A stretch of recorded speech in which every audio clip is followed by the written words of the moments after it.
भगवान भागवत भगवान श्री विष्णु और विष्णु की माया का यह प्रसंग जो कि श्रीमद् भागवत महापुराण में चतुर्थ स्कंद में दूसरे, चौथे, पांचवें, छठवें, सतवें इन अध्यायों में शिव भगवान शंकर और दक्ष के यज्ञ का वर्णन, दक्ष के यज्ञ में आवाहित देवताओं का वर्णन, दक्ष के यज्ञ का अनिष्ट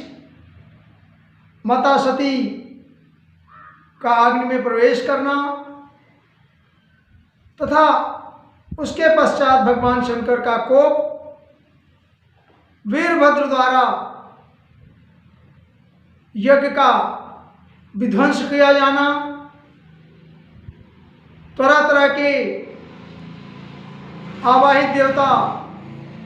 तथा अन्य प्रकार के लोगों का तहस नहस या वीरभद्र द्वारा उत्पात मचाना। इसके साथ साथ भगवान शंकर की स्तुति, भगवान शंकर को सभी देवताओं का मनाना कैलाश पर्वत पे छठवें अध्याय में, और उसके बाद सातवें अध्याय में चतुर्थ स्कंद के सातवें अध्याय में सभी ब्राह्मणों के द्वारा, अग्नि के द्वारा, देवताओं के द्वारा, मैत्रेय जी के द्वारा, ऋषियों के द्वारा, सभी लोगों के द्वारा पुनः भगवान को, यज्ञ पुरुष भगवान विष्णु का ध्यान करना, निवेदन करना, आग्रह करना। और जो ध्वंस हुआ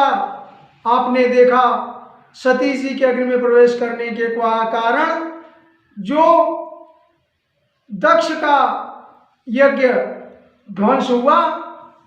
उस यज्ञ को पुनः स्थापित करने के लिए सभी देवी देवता, ऋषि मुनि, राजा, दिक्पाल, देवी देवता आदि का भगवान से पुनः यज्ञ रूप भगवान को पुनः आमंत्रण करके एक बार फिर से उस यज्ञ की सफलता का प्रयास करना और पूर्ण करना। देवताओं ने भगवान शंकर से उनकी स्तुति करके उन्हें मनाने का प्रयास किया। भगवान शंकर ने उत्तर में जो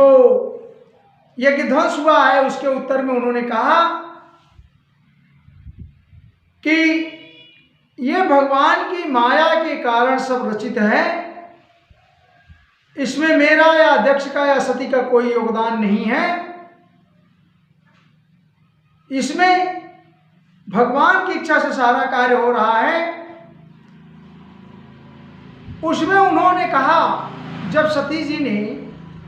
शुरू में बिना निमंत्रण आमंत्रण के दक्ष जी के यज्ञ में अपने मायके में जाने का निर्णय लिया, भगवान शंकर ने के लाख मना करने पर, समझाने पर यह बात सती अपने हट में रह गई। कारण कुछ भी हो, लेकिन उसके पीछे जो भगवान शंकर ने शिक्षा दी माता सती को, उन्होंने एक बात कही जो यहाँ हम सबको, समाज को जानने की जरूरत है कि जो सत्पुरुष होते हैं उनके 6 विशेष गुण हैं, जिसमें विद्या है, ज्ञान, धन है, तप है और सुंदर सुदृढ़ शरीर है, युवा अवस्था और अच्छे परिवार में जन्म लेना। ये सब सत्पुरुषों के गुण हैं, लक्षण हैं। अर्थात ज्ञान होना, विद्या होना, उचित अनुचित का बोध होना, वो सबके पास नहीं है। उसके बाद कुटिलता होना, मन मलिन होना, जैसे दक्ष का हुआ, भगवान शंकर के प्रति विरोध, द्वंद्व, दक्ष में भी वही मलिनता, तो उन्हें सत्पुरुष की संज्ञा नहीं दी जा सकती। उसी प्रकार से शरीर की महत्ता है, सुंदर शरीर और ऊंचे परिवार, ऊंचे कुल खानदान में जन्म लेना, यह भी सत्पुरुषों के लक्षण हैं। भगवान की माया हर जगह आवृत है, हमारे भी शरीर पर और आपके भी, लेकिन उस शरीर का संचालन करना, उसे गति प्रदान करना, उसे सुडौल बनाना, वो हमारे आपके कर्मों का खेल है, हमारे आपके हाथों में नीत है। इसी तरह से आपके हाथ में आपका तप है, विद्या और धन भी आपके बाह्य आवरण है, आंतरिक सुंदरता नहीं है। ऐसे सत्पुरुषों का लक्षण होता है, भगवान शंकर ऐसा कह रहे हैं 6वें अध्याय। परंतु यदि यही सब सत्पुरुष की टाइटल हटा दें, अनेक अन्य पुरुषों में, नीच व्यक्तियों में, नीच पुरुषों में यही सारे 6 गुण जो लग रहे हैं वही अवगुण हो जाते हैं, वही अवगुण बन जाते हैं। उनके अंदर अविद्या आती है, निर्धन होते हैं, तप की जगह तप न करके उत्कृंचल होते हैं, उतापात करते हैं, और उनके शरीर भी सुदृढ़ नहीं हो पाते, क्योंकि उनके अंदर मेडिटेशन, ध्यान की कमी होती है या प्राणायाम की कमी होती है, अर्थात संयम नहीं होता है। ये अवगुण भगवान शंकर ने कहा, और उन्होंने सती को समझाते हुए यही कहा कि आपके जाने से मेरा कोई नुकसान नहीं है और जाना भी उचित हो सकता है, परंतु यदि वहाँ के लोग, आपके भाई भतीजे, बाप दादा नाना, यहाँ वहाँ के उपस्थित लोग, उनके अंदर ये अच्छे गुण रहते हैं तो कोई दिक्कत नहीं है, या उनके अंदर यह साहस हो, आपके अंदर वो क्षमता हो जो सत्पुरुषों में होती है, वहाँ के लोगों में हो। इससे क्या होता है कि अगर यह गुण नहीं है, अवगुण है, तो उसमें अभिमान बढ़ता है, क्रोध बढ़ता है, और अभिमान बढ़ना, क्रोध करना, मद अहंकार जो ये सब बढ़ जाते हैं, तो वहाँ से सर्वनाश होता है, वह ऐसी क्रिया सफल नहीं होती है। और यही आप लोगों ने भी, हमने भी पढ़ा सीखा, शास्त्रों में जाना कि जहाँ ये 6 गुण आ जाते हैं वहाँ काम अच्छे होते हैं, जब ये अवगुण होते हैं, दुर्गुण हो जाते हैं, तो अहंकार, ईर्ष्या और दृष्टिभेद के कारण मान अपमान, और ऐसे कारण इसका रिजल्ट परिणित जो दक्ष के यज्ञ में हुआ, सती माता का अग्नि में प्रवेश करना, यज्ञ का ध्वंस हो जाना, उसके बाद वीरभद्र का उत्पात होना, ये सारी चीजें जो हम आपने देखी वो आज भी हमारे समाज में ऐसा ही होता है। इसका आज के इस लेक्चर का विशेष महत्व इसलिए भी है आपके सामने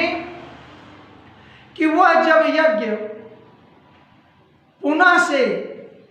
आराधना हुई, भगवान लोगों ने, ऋषि मुनि ने, सबने आराधना किया, अंततः भगवान शंकर प्रसन्न होके दक्ष को भी और सब लोगों को जो जैसा था वैसा कर्म के अनुसार, धर्म के अनुसार उन्हें ठीक किया। और बात अंततः आती है जो यज्ञ भगवान परम पुरुष परमात्मा भगवान श्री कृष्ण, भगवान विष्णु, उन्हें पुनः यज्ञ को संपन्न कराना है। इसके लिए भगवान देवताओं ने, ऋषियों ने, मुनियों ने भगवान विष्णु की भी आराधना करी। और ऐसे में 4थे स्कंद के 7वें अध्याय के 50वें श्लोक 50 से लेकर 54 तक भगवान ने कुछ कहा वहाँ उपस्थित लोगों के लिए। जो मेन उद्देश्य मेरा आपको वो बताना है कि यदि आपके सामने कोई स्थिति परिस्थिति आती है तो क्या करें, क्या न करें और कैसे शांति प्राप्त हो सकती है। वह जो भिन्न दृष्टि हमारे सामने है, जो हमारे पास वो ईर्ष्या, जलन, द्वेष, ये सारी चीज़ें हमारे शरीर के अंदर उपस्थित हैं, उनमें कैसे संयम करके हम भगवान को भज सकते हैं और मोक्ष की प्राप्ति कर सकते हैं। तो ये भगवान की कही हुई बातें हैं। अहम ब्रह्मा अहम, भगवान ने स्वयं कहा अहम ब्रह्मा च सर्वस्य जगत कारणम परम, मैं ब्रह्मा हूँ, मैं खुद महादेव हूँ और सबकी आत्मा या जगत का परम कारण हूँ। मेरी आत्मा आत्मेश्वर उपदृष्टा, मैं सभी आत्माओं का आत्मा हूँ, सोल ऑफ द सोल, उपदृष्टा, सभी संसार का साक्षी हूँ, स्वयं प्रकाश, स्वयं दृग विशेषण,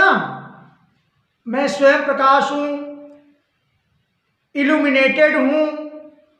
मैं किसी प्रकार से प्रकाशित नहीं हूँ, सेल्फ इल्यूमिनेटेड, स्वयं दिव्य। और उसके बाद विशेषण अर्थात किसी भी उपाधियों से परे हूँ, उपाधि शून्य हूँ, there is no any title or adjective for me. तो वह भगवान स्वयं कह रहे हैं कि जगत का परम कारण हूँ, मैं ही ब्रह्मा और महादेव हूँ, मैं सबकी आत्मा ईश्वर और सबकी आत्मा का परमात्मा हूँ, ईश्वर और स्वयं साक्षी हूँ, स्वयं प्रकाशित हूँ, और इतना ही नहीं सभी उपाधियों से परे हूँ, ऐसा भगवान ने स्वयं कहा। उसके बाद अगले श्लोक में भगवान ने पुनः कहा, आत्ममया समाविश्य सोहम गुणमीद्विज। हे ब्राह्मण, हे विप्रवर, अपनी त्रिगुणात्मकता जो हमारी गुणमयी माया है को स्वीकार करके मैं ही जगत की रचना, उसका पालन और संहार करता हूँ। सृजन रक्षण हरन विश्वम, पूरे विश्व को सृजित करता हूँ, रक्षा करता हूँ और उसका संहार भी करता हूँ। दग्धे संज्ञा क्रियोचिताम, तो कहा, आपने कई जगह सुना होगा, पालन करता भगवान विष्णु को, ब्रह्मा को रचयिता, सृष्टि की रचना करता, उत्पन्न करता कहा जाता, और भगवान शंकर को संहार करता कहा जाता है। लेकिन इस श्लोक में, श्लोक 5 अध्याय 7 चौथा स्कंद में भगवान ने ये सारी जिम्मेदारी स्वयं से लिया और खुद कहा, आत्ममाया समाविश्व स्वयं गुणमयी द्विज, सृजन रक्षण हरन विश्वम दग्धे संज्ञा क्रियोचिताम। ये भगवान ब्रह्मा विष्णु शंकर जो आप अलग अलग देखते हैं, वो पालन करता, संहार करता और उस जीवन की रचना करता। पूरे जगत को मेरी ही माया का मैंने स्वीकार करके फैलाया हुआ है। मैं ही उन कर्मों के अनुरूप ब्रह्मा विष्णु और शंकर के नाम से स्वयं अपने आप को धारण किए हुए हूँ, ये सारे गुणों को। Now you can see the Tridev, what we have Brahma, Vishnu and Mahesh in 3 versions, 3 different bodies. This is of our vision, and because of our Veda Drishti, a differentiation of bodies we have. हम लोगों के पास जो ये भिन्नात्मक दृष्टि भेद है, जो हमें जानकारी है शास्त्रों से, प्रमाणों से, वो ऐसा कि भगवान शंकर, भगवान विष्णु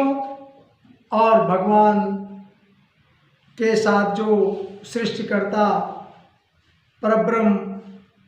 के रूप ब्रह्मा, ये तीनों डिफरेंट, कोई सृष्टिकर्ता, कोई पालन तो कोई संहार। लेकिन इस श्लोक से यह भगवान स्वयं कह दिए, और है भी ऐसा ही कि सारी चीज़ें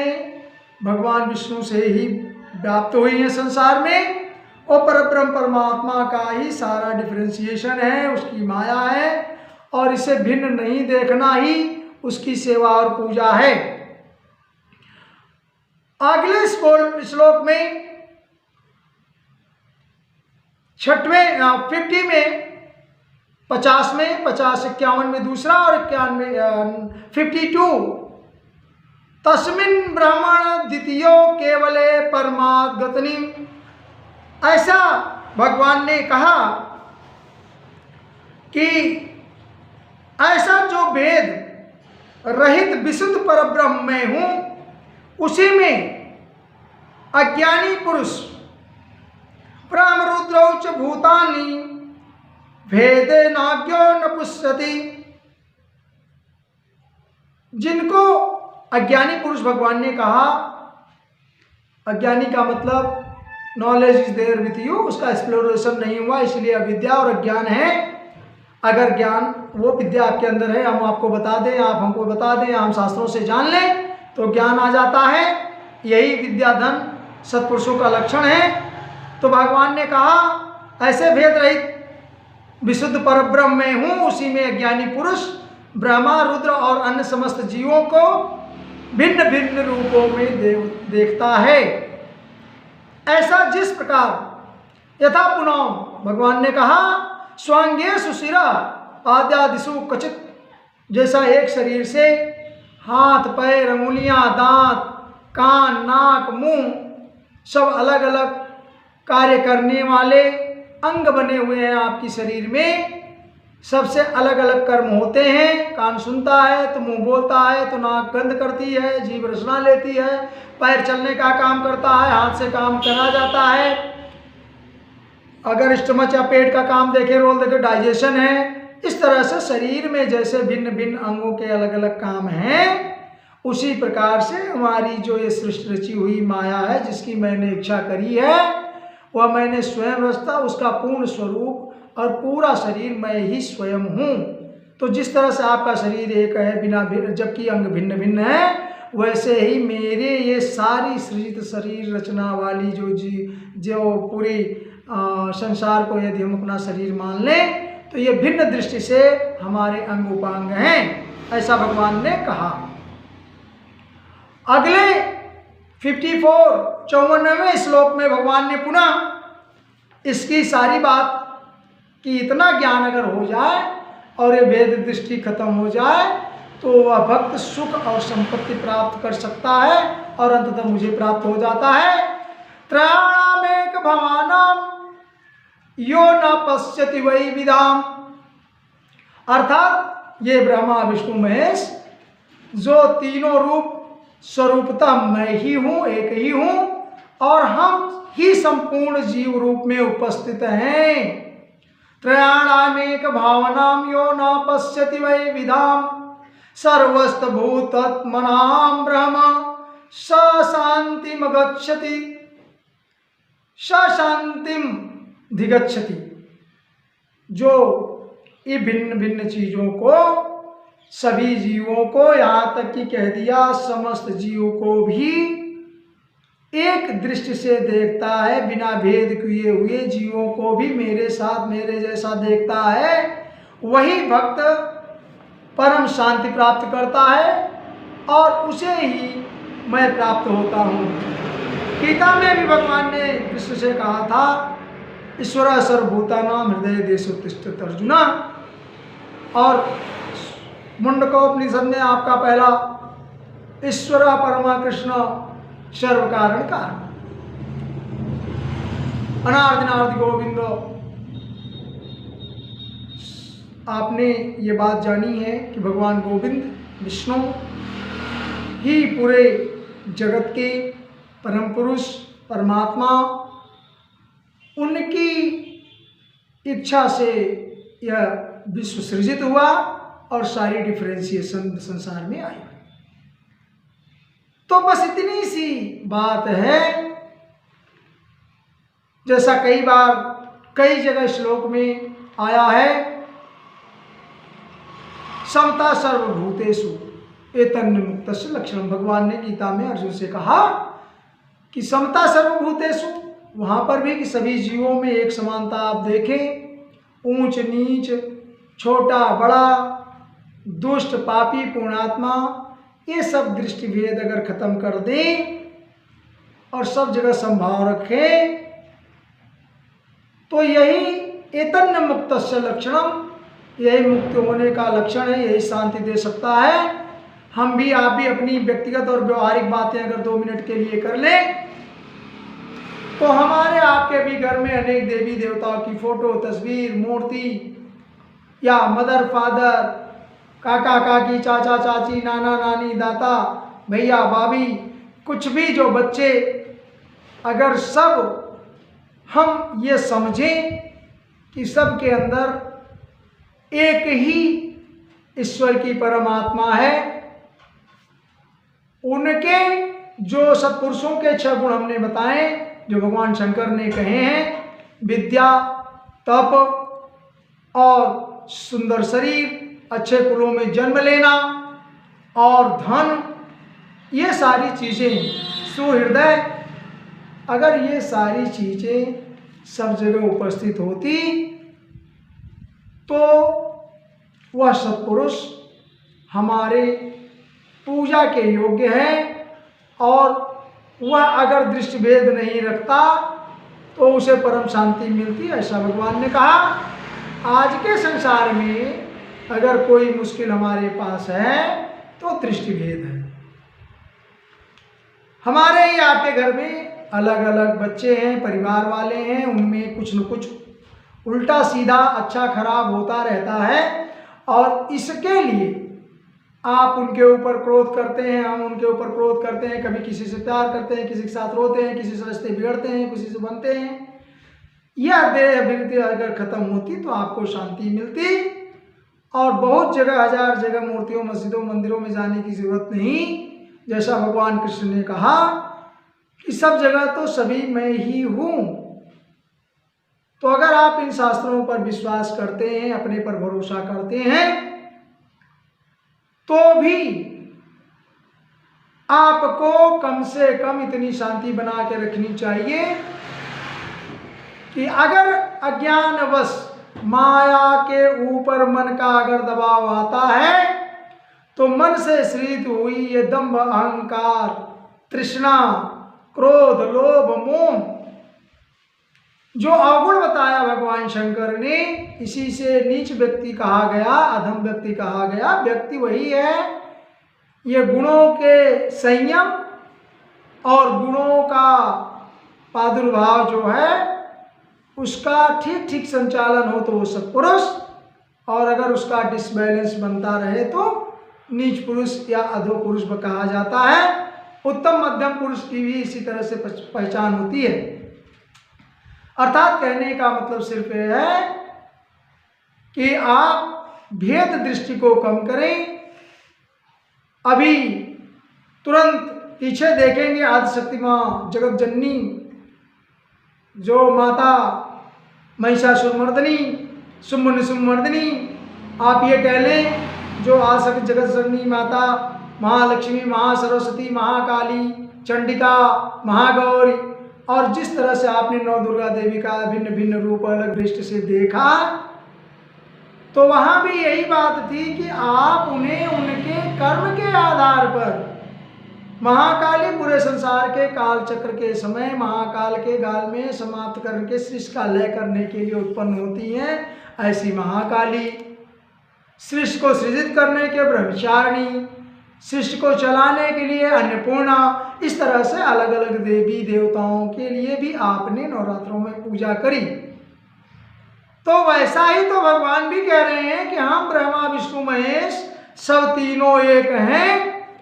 उन्हें में ही सृजन करने की, रक्षा करने की और विश्व का प्रलय करने की क्षमता है अलग अलग। लेकिन फिर कहा विश्वम दग्धे संज्ञा क्रियोचिताम,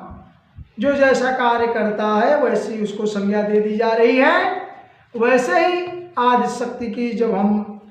9 दिन नवरात्रों में पूजा कर रहे थे, उस टाइम में भी आपने कई बार देखा हो कि जो हम माता के अलग अलग रूपों का 9 दिनों में वर्णन किए हैं या पूजा पाठ किए हैं, एक्चुअल में तो एक ही परम पुरुष की तेज शक्ति है, जो कॉम्बिनेशन ऑफ पावर आपको हमने कभी बताया है, ग्रुप ऑफ पावर्स, शक्तियों का समुच्चय है माँ आदिशक्ति महिषासुरमर्दिनी। और ऐसे समुच्चय आए कहाँ से? क्योंकि देवता और देवता जितने ब्रह्मा विष्णु महेश आदिशक्ति जो परम पुरुष भगवान विष्णु हैं, उनसे से ही शुरुआत में सृष्टि की रचना के टाइम में वो परम पुरुष परब्रह्म परमात्मा जो शून्याति शून्य है, उससे ही जगत जननी या कह लें भगवान विष्णु शंकर आदि आदि की और इनका प्रादुर्भाव हुआ। और वह केवल हमें आपको संसार सृष्टि को चलाने के लिए हुआ है, उसको समझने के लिए वो हुआ है, न कि वो अलग अलग भजन करने से आपको दिव्या विद्या चाहते हैं तो आप विद्या माता की पूजा एक संकेत करके सरस्वती की पूजा कर लेते हैं। धन चाहते हैं लक्ष्मी पूजा कर लेते हैं। आपको शक्ति चाहिए दुर्गा की पूजा कर लेते हैं। उसी तरह से भगवान ब्रह्मा विष्णु महेश में भी यह केवल क्रिया के आधार पर यह डिफरेंस किया गया। जैसे आज हम भी चातुर्वर्ण में जो भगवान ने बनाया है डिफरेंशिएशन, ब्राह्मणों मुखमासीद बाहु राजन्य पद्मागुण शूद्र हो जाता। जो चातुर्वर्ण का भगवान ने वर्णन किया है उस शरीर में, शरीर तो वही एक है। अब कर्म के आधार पर कोई ब्राह्मण, कर्म के आधार पर कोई क्षत्रिय, कोई वैश्य, कोई शूद्र है, वो अलग अलग परिभाषाएं केवल एक शरीर की हैं। अर्थात वह परम पुरुष परमात्मा स्वयं एक है और बाकी सब भिन्नात्मक दृष्टि से जो सारी चीजें हैं वो उसकी क्रिया के आधार पर उपाधियां दी गई हैं। जबकि वह परम शून्य और परब्रह्म परमेश्वर खुद ही उपाधि शून्य, वैसा उन्होंने स्वीकार किया। स्वयं प्रकाशम एवं उपाधि शून्य, या ये कह लेते कि भगवान स्वयं दग्ध विशेषण, वो जो सोल है, सोल ऑफ द सोल है, गॉड है, सेल्फ इल्यूमिनेटेड है, विदाउट एनी एडजेक्टिव और ऑब्जेक्ट के है। वह परब्रह्म परमात्मा सभी गुणोतीत गुणातीत है। अपने गुणों के फैलाव से यह सृष्टि की रचना करी और हमें वो प्ले ग्राउंड दे दिया है। इसलिए हमें आपको एक भेद दृष्टि खत्म करके किसी भी देवी देवताओं के पीछे लगने की जरूरत नहीं है। एक परब्रह्म परमात्मा की जिसके रूप में आप पूजा करते हैं, गुरु परिवार, घर परिवार, माता पिता, सब उस पर ध्यान के भेद दृष्टि खत्म करें और अब तभी आपको शांति मिलती है। नहीं पूरे संसार में आप भटकते दौड़ते एक दिन उस काल के गाल में, कात्यायनी माँ के काल के गाल में समाप्त हो जाएंगे। महाकाली आपका भक्षण कर लेंगी अर्थात प्रलय काल में, तो आपके पास कुछ नहीं बचता। परम परमात्मा परम पुरुष को भजने का एक ही मात्र उपाय है कि उसे ध्यान करे, उसे यजे, उसे भजे, किसी भी प्रकार से भक्ति योग, कर्मयोग या ज्ञान योग के आधार पर, लेकिन भ्रष्ट और डिफरेंशिएशन खत्म करके पूर्ण शरणागत से उसका भजन करें। जय श्री कृष्ण।